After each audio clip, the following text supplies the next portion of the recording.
भविष्य के सभी अध्यापक साथियों और जो साथी अध्यापक बन चुके हैं उन सभी को नमस्कार। दोस्तों, नई शिक्षा नीति लागू होने वाली है और ये 1 महीने के अंदर अंदर लागू हो जाएगी। तो एक शिक्षक होने के नाते आपको इन सारे इंपॉर्टेंट पॉइंट्स के बारे में जानना बहुत आवश्यक है कि नई शिक्षा नीति के अनुसार शिक्षा में क्या परिवर्तन किए जा रहे हैं। तो चलिए शुरुआत करते हैं। यहाँ पर मैं सारे इंपॉर्टेंट पॉइंट्स आपके साथ शेयर करने वाला हूँ। जो भी चेंजेस होने वाले हैं, किस तरह के चेंजेस होने वाले हैं शिक्षा में, वो सारे इंपॉर्टेंट पॉइंट्स मैं आपके साथ शेयर करूंगा। और किसी भी टीचिंग एग्जाम्स की अगर आप तैयारी कर रहे हैं तो सरकारी अध्यापक यूट्यूब चैनल को सब्सक्राइब कर सकते हैं और इसके बराबर में जो बेल आइकॉन है उसको भी बेझिझक दबा लीजिए। तो चलिए शुरुआत करते हैं। कुछ शिक्षा नीति जो अगले महीने में लागू होने वाली है, उसके कुछ बेसिक मेन इंपॉर्टेंट पॉइंट्स हैं जो चेंजेस में आने वाले हैं। अब देखिए, यहाँ पर जो भोजन की व्यवस्था की गई है उसके अतिरिक्त बच्चों को ब्रेकफास्ट भी मिलेगा। तो ये मतलब चीज़ ऐसी है कि ये बच्चों को और ज़्यादा आकर्षित करेगी और ब्रेकफास्ट लागू होने के बाद जो सुबह का नाश्ता है उसको लागू होने के बाद बच्चे और ज़्यादा स्कूल में एडमिशन लेंगे। तो ये एक अच्छी चीज़ है, लेकिन ये मतलब पढ़ाई को भी वो करती है, इफेक्ट करती है। नेगेटिव इफेक्ट भी हैं इसके। अगर बच्चे खाने में ही लगे रहेंगे तो फिर पढ़ेंगे कब। दूसरा है शिक्षा के अधिकार का विस्तार करके इसे 1 से 12वीं तक। अब अभी जो शिक्षा का अधिकार है, राइट टू एजुकेशन, जिस पर मैं वीडियोस बना चुका हूं, आपको इन सभी की प्लेलिस्ट है, वहां पर जाके देखिएगा राइट टू एजुकेशन में क्या क्या प्रावधान है, उसकी वीडियोस भी है। तो उसमें देखिएगा कक्षा 1 से लेकर कक्षा 8 तक राइट टू एजुकेशन है और 6 से 14 वर्ष के बच्चों के लिए अब ये बढ़ाकर कक्षा 12 तक इसको राइट टू एजुकेशन कर दिया जाएगा। ठीक है, एक अच्छा इनिशिएटिव है। यहाँ पर देश भर में लगभग 10 लाख शिक्षकों के पद खाली हैं। तो ये एक बड़ी इंपॉर्टेंट न्यूज है आपके लिए कि 10 लाख शिक्षकों के पद अभी खाली हैं। मतलब शिक्षकों की भर्ती अभी पिछले कुछ 5 से 6 साल तक नहीं रुकने वाली है। तो इन सभी 10 लाख पदों को भरा जाएगा। सेमेस्टर प्रणाली यहाँ पर लागू होने वाली है। जैसे सीबीएसई बोर्ड्स के जो स्कूल होते हैं उनमें सेमेस्टर प्रणाली होती है, उसी तरह यहाँ पर जो गवर्नमेंट स्कूल्स हैं उनमें भी सेमेस्टर वाइज प्रणाली है, वो भी लागू होने वाली है। 12वीं के बाद बीएड 4 साल का होगा, बीए के बाद 2 साल का, एमए के बाद 1 वर्ष का होगा। तो बीएड अब आप 1 वर्ष का भी कर पाएंगे, 2 वर्ष का भी कर पाएंगे और 12 के बाद 4 वर्ष का भी कर पाएंगे। बोर्ड परीक्षा का भय कम किया जाएगा, तो इसके लिए कुछ प्रावधान उसमें होंगे। ऑनलाइन मूल्यांकन किया जाएगा। यहाँ पर बच्चों का ऑनलाइन मूल्यांकन होगा। तो अगर आप कंप्यूटर, लैपटॉप या फिर मोबाइल से यूज टू नहीं है तो उसको चलाइए, उसको सीखिए, ऑनलाइन चीज़ों को समझिए।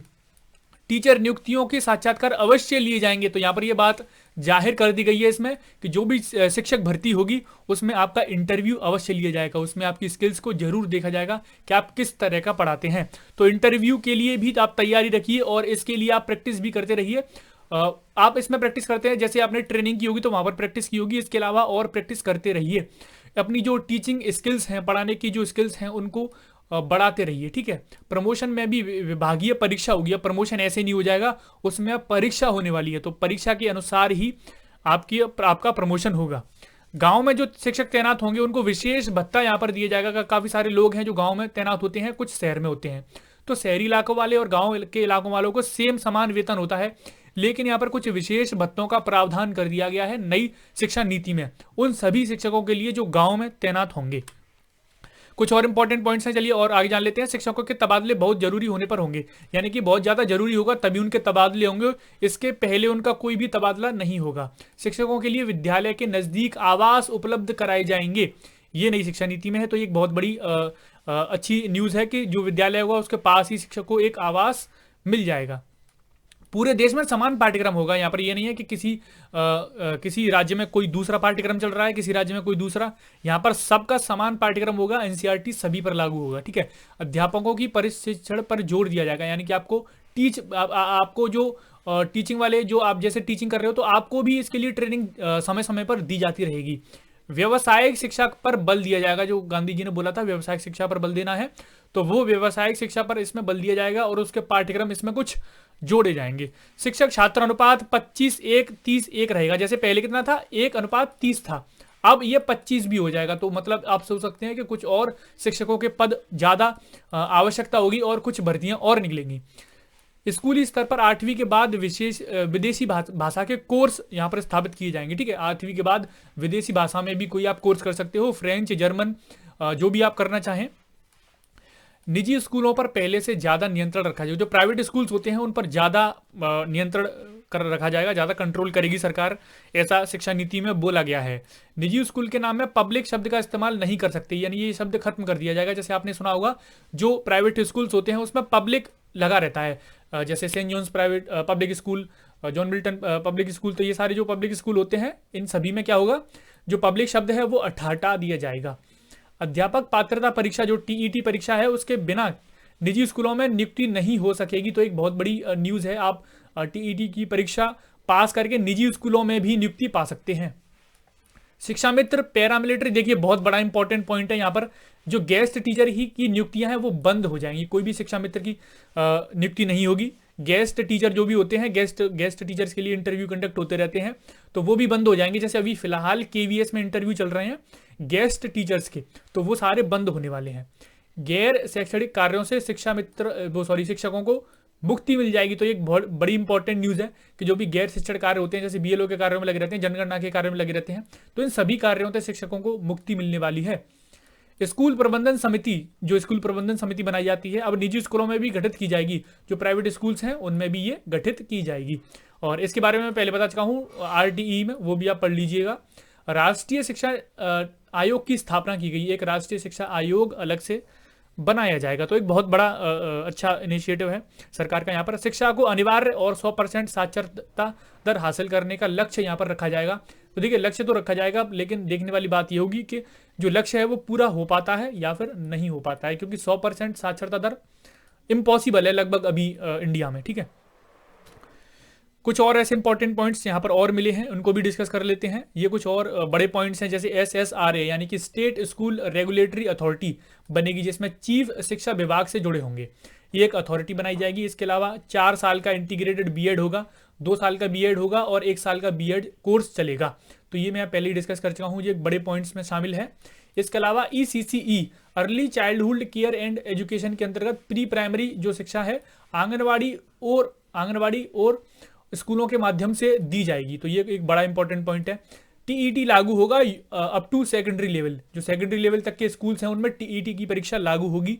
टीईटी की परीक्षा के बाद ही आप शिक्षक बन पाएंगे। शिक्षकों को गैर शैक्षणिक कार्यों से हटाया जाएगा, जैसे मैंने अभी बताया आपको, चुनाव ड्यूटी लगेगी केवल, यहाँ पर जो आपकी ड्यूटी लगने वाली है वो केवल चुनावों में लगेगी। इसके अलावा बीएलओ की जो ड्यूटी है उससे शिक्षक हटा दिए जाएंगे। एमडीएम से भी शिक्षक हटेंगे, एमडीएम जो भी इसमें संलग्न रहते हैं शिक्षक, उनको पता होगा। स्कूलों में एसडीएमसी के साथ SCMC यानी कि स्कूल कॉम्प्लेक्स मैनेजमेंट कमेटी बनाई। तो कुछ कमेटियों के नाम हैं स्कूल कॉम्प्लेक्स जो नियुक्ति में डेमो स्किल टेस्ट और इंटरव्यू भी शामिल होंगे। अब देखिए इसमें डेमो टेस्ट होगा, स्किल टेस्ट होगा, इंटरव्यू होगा, तो इन सारी चीज़ों से आपको गुजरना पड़ेगा टेट की परीक्षा पास करने के बाद भी, तो तब आप एक शिक्षक बन पाएंगे। और वो न्यूज़ भी सही थी कि मतलब शिक्षक बनना एक IAS बनने तक के बराबर हो गया है यहाँ पर इंडिया में, ठीक है। नई ट्रांसफ़र पॉलिसी आएगी, यानी कि जिस तरह से कोई ट्रांसफ़र होते हैं लोग, ट्रांसफ़र पॉलिसी आएगी जिसमें ट्रांसफ़र लगभग बंद हो जाएंगे और ट्रांसफ़र से पदोन्नति पर ही होंगे। पद की उन्नति होगी तभी ट्रांसफ़र होगा, आपका जो ट्रांसफ़र है वो एकदम से बंद कर दिया जाएगा। तो मतलब पहले ही बहुत सोच समझ कर कहीं पर पोस्टिंग लीजिएगा, ठीक है। ग्रामीण इलाकों में स्टाफ क्वार्टर बनाए जाएंगे केंद्रीय विद्यालयों की तर्ज पर, जैसे KVS जो होते हैं उनमें क्वार्टर्स होते हैं, इसी की तर्ज पर जो गांव होते हैं उसमें भी स्टाफ के क्वार्टर्स बनाए जाएंगे, जिसमें स्टाफ है, जिसमें टीचर्स है, रह पाएंगे। तो याद रखिएगा RTE को कक्षा 12 तक या 18 वर्ष की आयु तक लागू किया जाएगा। तो पहले क्या था, 14 वर्ष तक था केवल, अब जो RTE है वो कब तक लागू होगा, 18 वर्ष तक। और 18 वर्ष के को तक लागू होने के साथ ही ये 12 यानी कि 12th क्लास तक लागू हो जाएगा। चलिए कुछ और छोटे से इंपॉर्टेंट पॉइंट्स हैं कि मिड डे मील के साथ हेल्थी ब्रेकफास्ट दिया जाएगा, ये बड़े पॉइंट्स में शामिल है। 3 लैंग्वेज बेस्ड स्कूली शिक्षा दी जाएगी, जैसे एक हिंदी हो गया, एक इंग्लिश हो गया और एक क्षेत्रीय भाषा वहाँ की जो है। फॉरेन लैंग्वेज कोर्स भी शुरू होंगे जो कक्षा 8 के बाद आप कर सकते हैं। विज्ञान और गणित को बढ़ावा दिया जाएगा, हर सेकेंडरी स्कूल में साइंस और मैथ के विषय अनिवार्य होंगे। तो एक साइंटिफिक अप्रोच है सरकार की ओर से, जो कि साइंस और मैथ्स को जो विषय हैं उनको बढ़ावा देगी। स्थानीय भाषा में शिक्षा का माध्यम होगी, ठीक है। और शिक्षा किस में दी जाएगी, स्थानीय भाषा, जो बच्चे की स्थानीय भाषा है केवल उसी में शिक्षा दी जाएगी। NCERT पूरे देश में नोडल एजेंसी होगी। अब कोई भी SCERT वगैरह जो राज्यों की जो भी संस्थाएं हैं वो सारी बंद हो जाएंगी और केवल NCERT चलेगी एज ए नोडल एजेंसी पूरे देश में। स्कूलों में राजनीति और सरकार का हस्तक्षेप लगभग समाप्त हो जाएगा। तो मतलब ऐसा बोला गया है कि राजनीति का और सरकार का हस्तक्षेप समाप्त होगा, लेकिन ये इम्पॉसिबल है, ठीक है, क्योंकि जो बड़े बड़े नेता होते हैं, सरकार होती है, उसी के सारे पर सारी बातें होती हैं। अगर सरकार चाहे तो विद्यालयों का कायाकल्प भी एक रात में कर सकती है। जैसे ट्रंप जी के आने पर उन्होंने ये जो जिस जगह पर वो आए थे उस जगह का काया पलट हो गया था, तो उसी तरह सरकार भी कर सकती है, लेकिन करना नहीं चाहती है।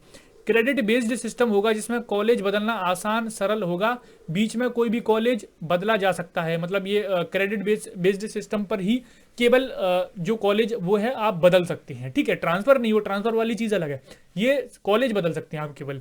तो दोस्तों ये कुछ इंपॉर्टेंट पॉइंट्स थे नई शिक्षा नीति जो कि एक महीने में ही लागू होने वाली है। उससे रिलेटेड अगर आप एक शिक्षक हैं तो ये सारे पॉइंट्स को आपको जानना बेहद आवश्यक है। उम्मीद करता हूं कि काफी कुछ यहां से आपको सीखने को मिला होगा। इस वीडियो को लाइक करें, शेयर करें, पहली बार है तो चैनल को सब्सक्राइब कर लें। धन्यवाद।